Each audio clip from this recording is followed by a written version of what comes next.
Welcome to another Founder Wisdom Pod. We have Caryl with us today. As his name tag says, he's an entrepreneur ninja, has a bunch of companies, founder of Sertis Insurance, which is serving the multifamily insurance market. He's into insurtech, into prop tech. He's a fund raising expert. He's run a bunch of startups, Think Magnificent, Critical Assets, Smart, CSM, and a whole bunch of others. He has two interesting projects right now, which we may talk about today. One's about mentorship, and other, from what I understood, is like a social media post or something in AI for that. This podcast is brought to you by podfire.com. If you want to start your own podcast and monetize on the fact that you interview a bunch of cool people, we help you do that. We have a free ebook and a masterclass helping you understand how to monetize with sponsors, Google AdSense, and also lead generation. So podfire.com for that. Craig, welcome to the pod. Tell us a bit more about yourself and what you're up to nowadays. Thank you for having me, Charles. You're an intensely curious person. I love people that are interested in the world, and you seem like a giant funnel for information.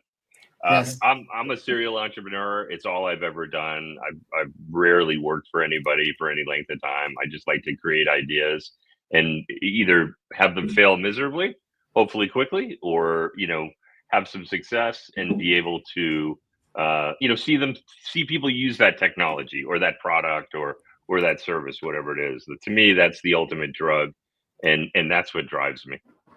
Right. Let's start with your obscure past. You and I, we've both been expelled or in my case, almost expelled. I've been expelled from kindergarten, fun fact, but I was almost expelled every year of my primary school and high school. So that's for 10 years, right? Imagine what that does to a brain.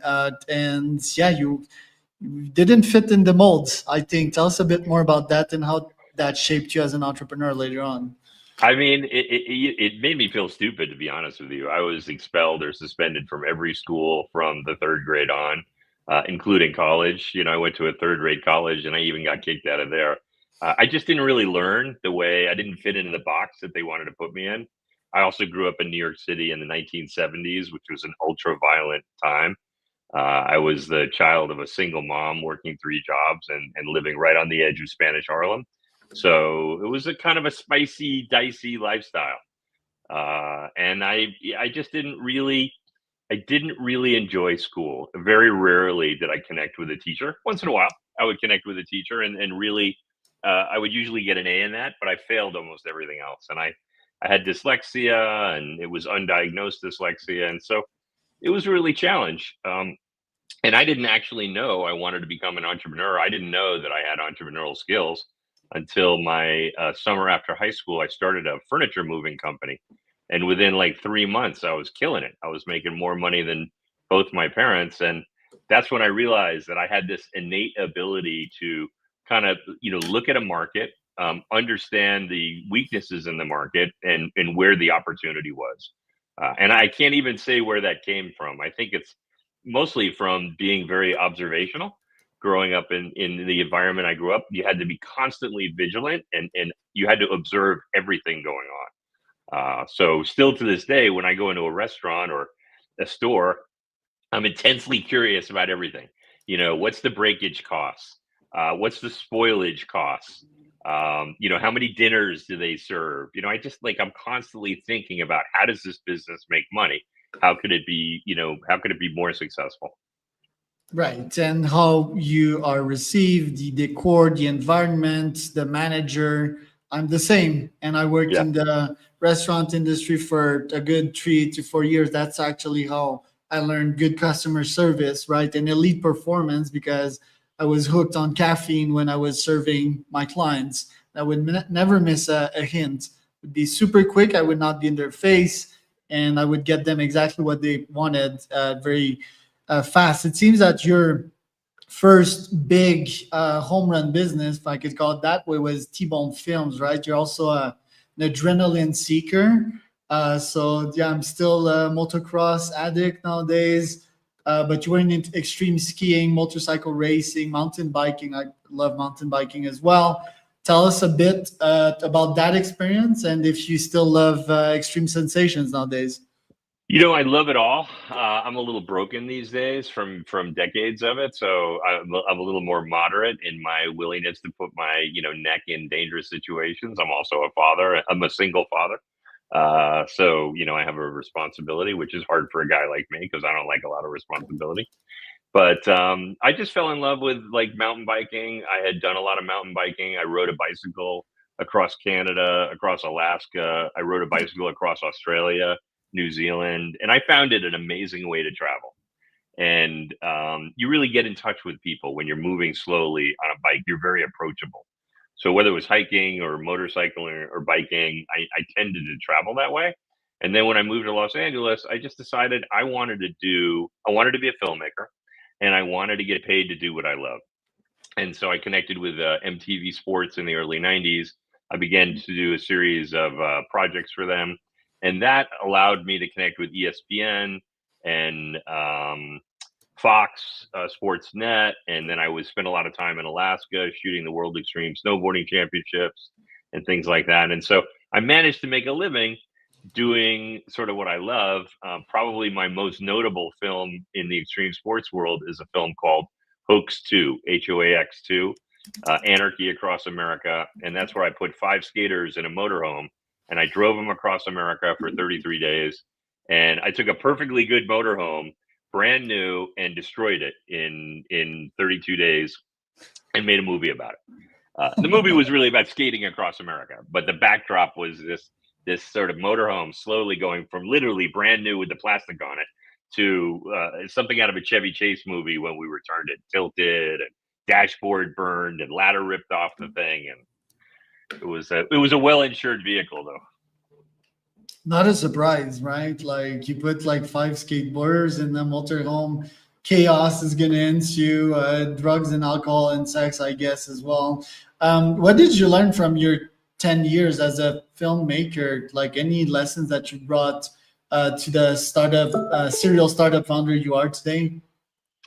Well, I think you connecting with people, like really taking the time to get to know people. During that time of making the extreme sports, I also was hired to make a documentary for a fledgling network called Channel One News. And my only, their challenge to me was, hey, you have all these young eyeballs who love what you're doing. Can you take this extreme sports sort of eye and look and tell a dramatic story about it? The first story was homelessness in America. And I said I could, but I wanted to do it my way. And my way was that before I even, took my camera out, I would spend 2-3 days with the people on the streets, not quite living with them, but essentially spending 24/7 with them, dining with them, getting to know them. And that's always been my secret, is really kind of getting to know people and understand them at a DNA level. What's important to them, where their fears are, where their issues are, that their problems that I can solve. And so that I definitely took that into software design and product design, which is, look, it's just 101. Really listen to your customer. Don't have them fill out a form. Spend hours and hours, days with them, and understand their challenges so you can design a product or a piece of software that really answers their challenge.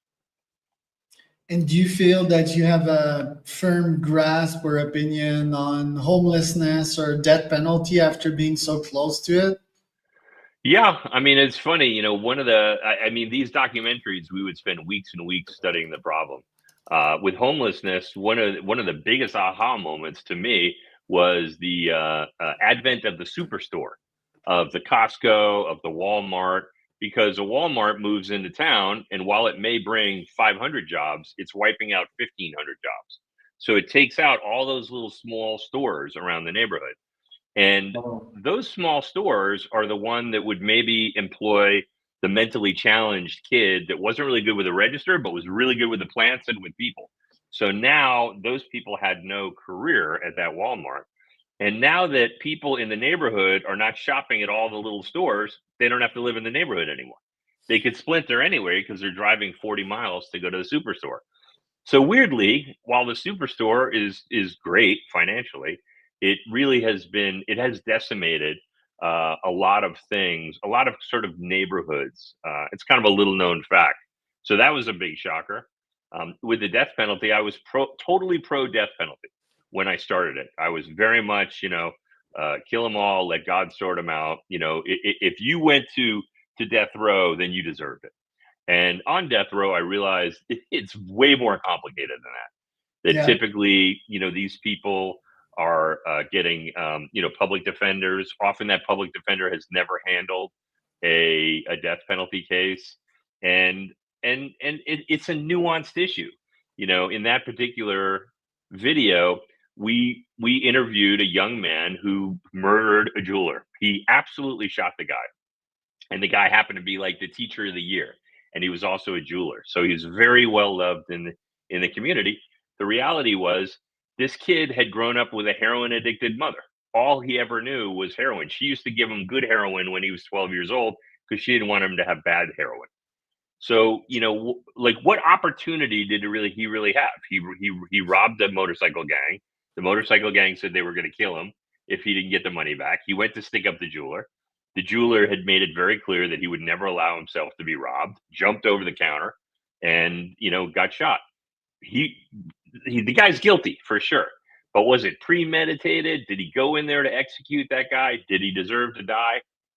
I felt after doing that documentary that if one person went to death row innocent, that was too much of a penalty. That was too much for me. That was too much of a price to pay. I would rather incarcerate them for the rest of their lives.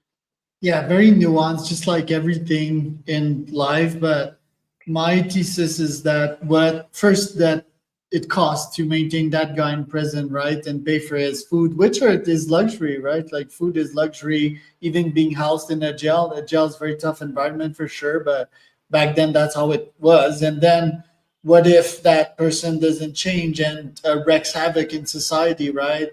I think eventually an AGI could answer these questions and make like probabilities and instances and scenarios in which that person could rehabilitate or not, and give us a probability, right? I think eventually we'd have better solutions than jails, maybe some kind of jail, but like a very open jail, more space, right? That we would have more space in the future. So very complex topic. But talking about like your next company, the film and music company, that was 2 years. Then you have Dr. Marion, which is quite interesting. Tell us about that one. So that my mother is Dr. Marion Summers. She's a PhD in elder care, and I came up with the idea of making a brand out of her, kind of like the Martha Stewart of elder care. Okay. And we had an amazing time. We spent years crisscrossing the country. We bought this 1966 Greyhound bus, and we got a number of clients, and we made some money. But it was impossible to really kind of have the business really explode into something meaningful. And my big aha moment there was I had created a brand around prevention, around teaching people how to elder proof your house, how to deal with a medical visit for a senior. When a senior is being released from the hospital, the 10 things you have to do, the 50 things you need to do. When someone dies, all you need to do. And what I realized is, and I realized this the hard way after spending hundreds of thousands of dollars, was that we live in a very reactive culture when it comes to elder care. People who are taking care of their seniors, usually their children, don't want to do any prevention. They want to stick their head in the sand, and they will only deal with a fire. So if mom is getting released, they'll go buy the bed and put the bed there, but they're not going to spend the time to think about how can I make this better for them. And ultimately, what you find is a lot of caregivers die before the person they're caring for, because the caregiver tends to not take care of themselves to a level. And so it's a big problem that people don't talk about. But, I spent years trying to make the brand happen. I had a great time. My mom and I are very close. It made us even closer, but I couldn't make it a real workable business. And to be honest with you, I did it 2 or 3 years too long. And, one of the signs of an intelligent entrepreneur is not getting emotionally attached to the company. And I think that's impossible. But, looking back on that, I ran it 2-3 years, into the ground. I was like, no, it's got to work. It's a good company. It's a good concept. Everybody needs it. When it's not coming together, you just got to say, hey, it doesn't make sense. We got to move on. And isn't it ironic that people don't want to take care of the parents, the very parents that took care of them for like 20 years, quite literally, right? But I think this is justified by the fact that, or society, people are just way too busy on the brink of burnout, right? They don't even have the mental space to think about that, and they disconnect themselves from this. Responsibility is a big topic in this society. People do not have the grit to take on more. Talking about your next experiences now, your next companies, right? You went, it seems to me, straight into SaaS, straight into technology. So you were like, okay, enough with, yeah, like brand I had it with elder building. care. Like, don't talk to me about elder care products. Yeah, yeah. And SaaS model in 2015 was still very profitable. Nowadays, there's so many of them, right? And I think there's other areas that are even more profitable than SaaS or other business models. Tell us about Smart CSM, critical asset, and yeah, finally Sertis. Yeah, so Smart CSM, the concept was that companies don't really understand where their infrastructure lives within their building, right? Which is an alien concept for anybody to understand. You're like, how can a major corporation not understand where every electrical panel is, where every circuit goes, where all the air handling units feed to what baffle? Like they just don't. The reality is it's all institutional knowledge, right? It lives in one or two guys' heads, and that guy drops dead of a heart attack or quits, and all that institutional knowledge walks out the door. So I came up with the concept with a friend of mine who's a contractor who made me aware of the problem. And the problem being that contractors would spend 30% of every hour just trying to understand the infrastructure and where things go. And if I shut off this panel, what else is going to be affected? Like, I know it'll shut off this, water fountain chiller, but maybe it's also going to shut off the CEO's computer because nobody listed that it went into some sort of distribution box and went in a different direction. This is very typical. So we designed this tool, Smart CSM, which stood for Critical Systems Management. That was like kind of the Google Maps for infrastructure. So the idea was when you were a contractor or you were a facility manager, every time you touched a piece of equipment, you would list it in the software, and you had a visual tool where anybody could walk in and they could see, oh, how many electrical panels are there? Okay, there's 52 electrical panels. How many sub panels are they? Where are they located? If I need to shut off this circuit, where is that electrical panel located? And it's a pretty big problem. And so that was that, and that ultimately became Critical Asset. And then your next one, so you have Smart CSM, you have critical asset, and Sertis insurance. It's so funny. They're all SaaS to some degree, right? But it's like different domains every time. Do you have like a need to switch to get like into new fields into new fields? And do you eventually like take all these concepts and branching out into one unified theory of everything? I do. I have total ADD, so I can only concentrate on something for so long. That might be 2 years, 4 years, but I get bored, right? Once it's easy, it's no fun for me. When it's really hard and it's really challenging and everybody says you're never going to be successful, I'm like, yummy, let's go. When it's easy and it's just a matter of picking up the phone and going through the routine is the death of me. I just can't stand it. So, and I like new challenges. Once I've conquered one thing, even if I failed at it, I got to know it. I want to go on to the next thing. So, Sertis is actually a really interesting concept. When I left Critical Asset, I was hired by a software company called Leonardo 24/7 as a contractor, and they said, "Look, we have this software that's used for operators of large multifamily properties. Greystar is an example.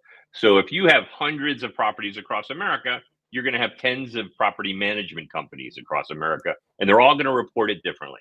So what you do is you tell them, hey, I want you to use this maintenance and operations software called Leonardo 24/7. And this way, everybody's reporting the information to ownership the same way. Makes total sense.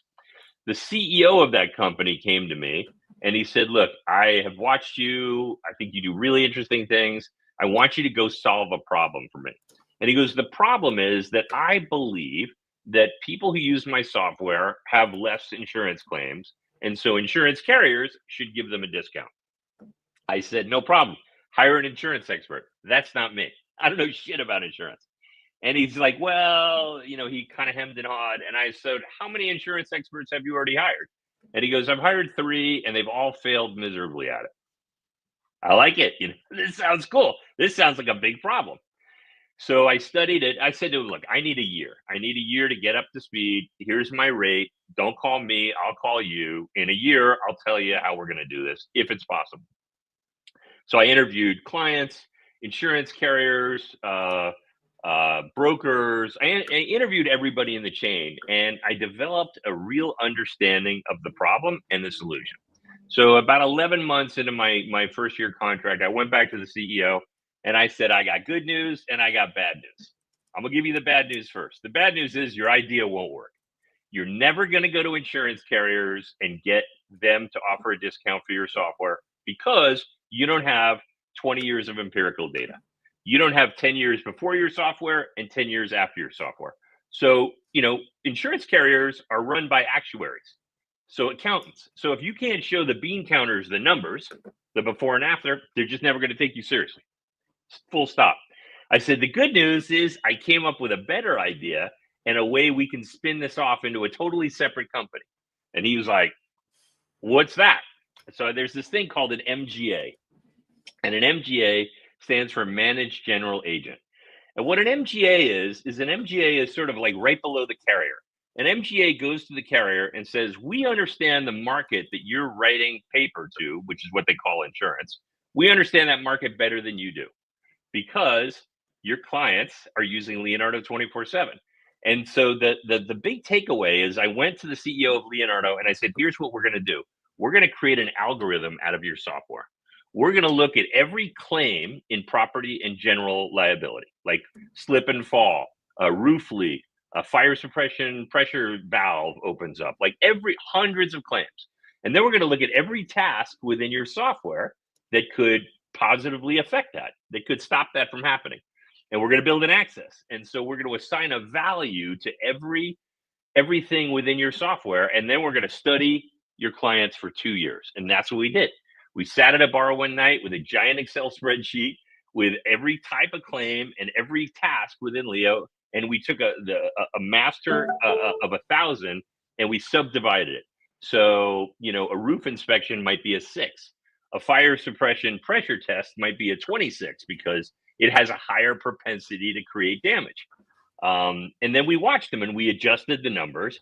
And then one day we realized we had invented an algorithm out of his software, kind of like a FICO score, but it was a score.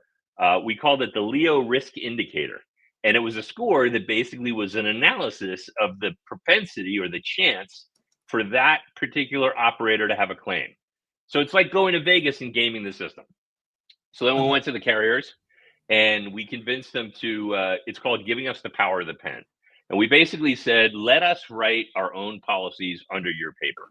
And as long as we're winning for you, you're going to keep paying us. So they pay about 14% of every dollar. So you're making 14 cents on every dollar that they write. The ACV or average contract value for, 2,000 units might be $100,000 a year. So you're making 14 large. And when there's a claim, it jumps right over you, goes right to the carrier. So you're only as good as the policies you're writing, right? If your loss ratio gets too high, they'll pull the paper and you can't write any more paper. But as long as your loss ratio is better than the loss ratio they had without you, that's it. You're in business. And it's literally like, it's an amazing business. Very difficult. It's very hard to convince a carrier to do this. It took 2 brutal years to do.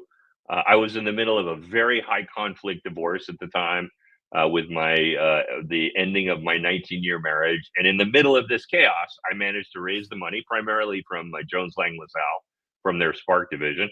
We got the paper from a company called Expelled out of Atlanta.